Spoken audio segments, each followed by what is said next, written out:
आगामी लोकसभा चुनाव के लिए भारतीय जनता पार्टी ने शनिवार को अपने 195 उम्मीदवारों की पहली लिस्ट जारी कर दी।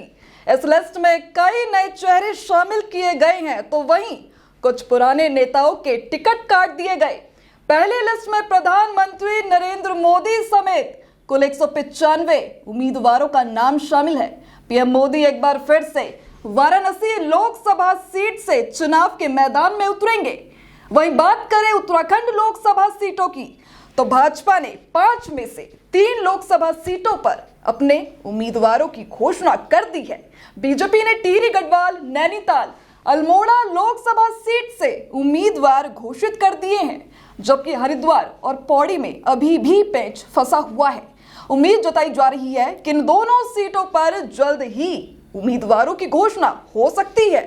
बीजेपी इन 3 सीटों पर अपने जो प्रत्याशी हैं उनको रिपीट किया है। टिहरी गढ़वाल सीट से माला राज्य लक्ष्मी शाह, नैनीताल सीट से अजय भट्ट, इसके साथ ही अल्मोड़ा सीट से अजय टम्टा को उम्मीदवार बनाया गया है। भाजपा इस बार 5 सीटों में जीत की हैट्रिक बनाना चाहती है।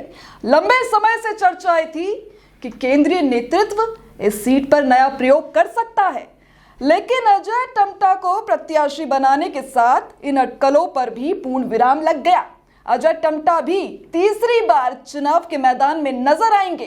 इससे पहले वो भी 2014 और 2019 का लोकसभा चुनाव जीत चुके हैं।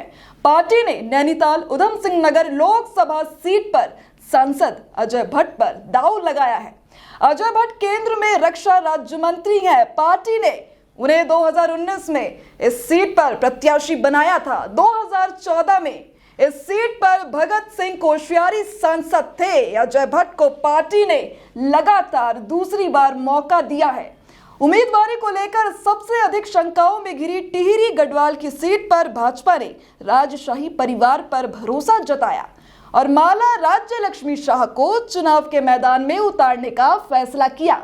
उन्हें प्रत्याशी बनाए जाने से बेशक पार्टी के अंदर एक वर्ग अचंभे में हो सकता है, लेकिन चुनावी गणित के चश्मे से केंद्रीय नेतृत्व को राजशाही परिवार की प्रतिनिधि को प्रत्याशी बनाना सबसे बेहतर विकल्प लगा। शाही परिवार से होने की वजह से माला राज्य लक्ष्मी शाह का अंदाज बाकी लोकसभा सांसदों की तुलना में जुदा रहा है। जनता के बीच उनसे ज्यादा सक्रिय रहने की अपेक्षा होती रही है। उनके कार्यशैली को लेकर पार्टी के बाहर और अंदर चर्चाएं भी होती रही हैं।